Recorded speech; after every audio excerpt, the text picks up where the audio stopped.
جو جگہ اس کے لائق نہیں تھی۔ خود فیصلہ کر لو، ابن زیاد کا نجس دربار کہاں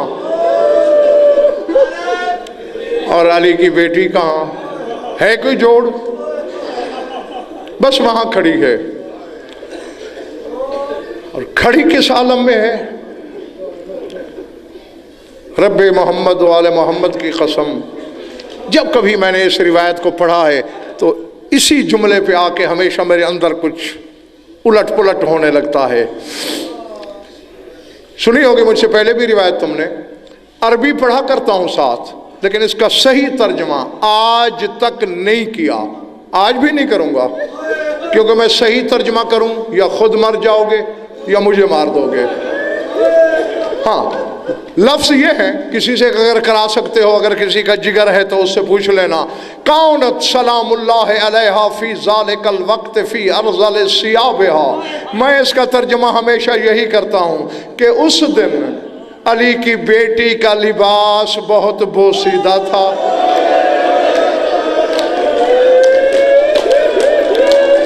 اللہ اکبر،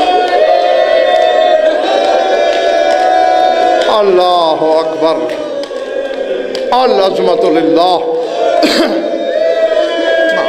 ایسے زیادہ میں نہیں کر سکتا۔ کھڑی ہے، ابن زیاد لعین نے سر اٹھایا،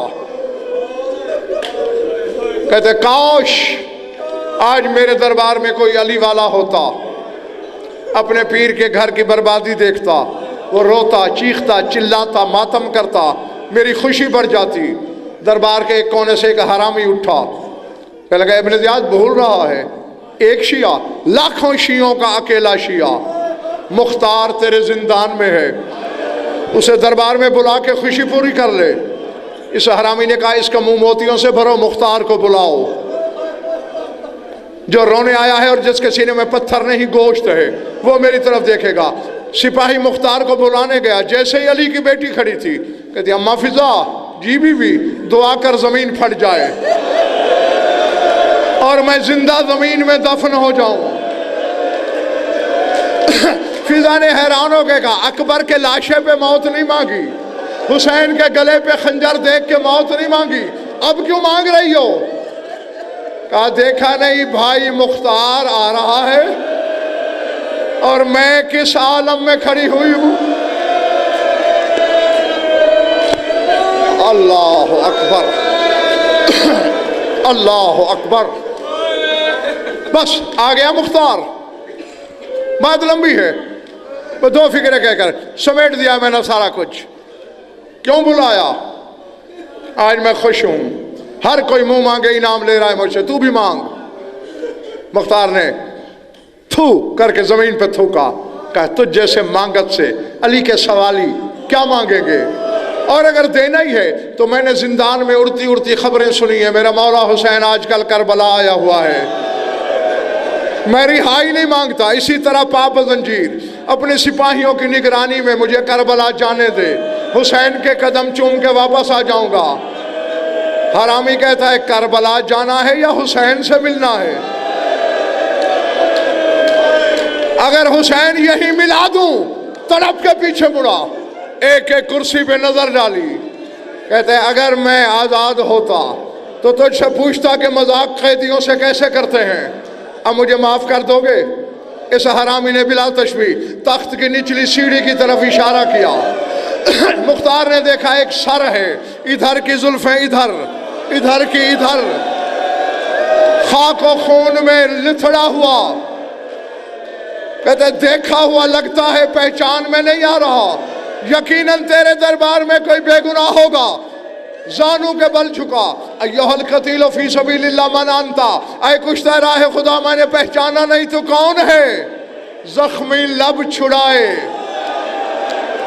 آواز آئی مختار آج تو کیا پہچانے گا؟ عید کا دن ہوتا، بازار مدینہ ہوتا، نانا کا دوش ہوتا، زلف کی مہار ہوتی۔ العظمت للہ۔ جب پتہ چلا کہ حسین ہے، نعرہ تکبیر بلند کیا، زنجیر ٹوٹ کے دور گری، ایک سپاہی سے تلوار چھینی، حملے کا ارادہ کیا، دامن ابا کو کسی نے جھٹکا، چچا مختار جنگ نہیں کرنی، اسی جنگ نے میرے قاسم جیسے دولہا نگل لیے، اسی جنگ نے میرے اکبر جیسے جوان کھا لیے، تڑپ کے مڑا کون ہے اس ناپاک دربار میں مجھے چچا کہنے والا؟ پہچانا نہیں، میں سجاد ہوں، زمین پہ ٹکر مار کے کہتا ہوں میں اندھا ہو گیا ہوتا، میری آنکھیں نہ ہوتی، سجاد کے ہاتھوں میں ہتھکڑیاں، سجاد کے گلے میں تو، سجاد کے پاؤں میں بیڑی، کہا میں اکیلا تو نہیں، حاضر ہی زینب، حاضر ہی ام کلثوم، علی کی بیٹیاں دربار میں کھڑی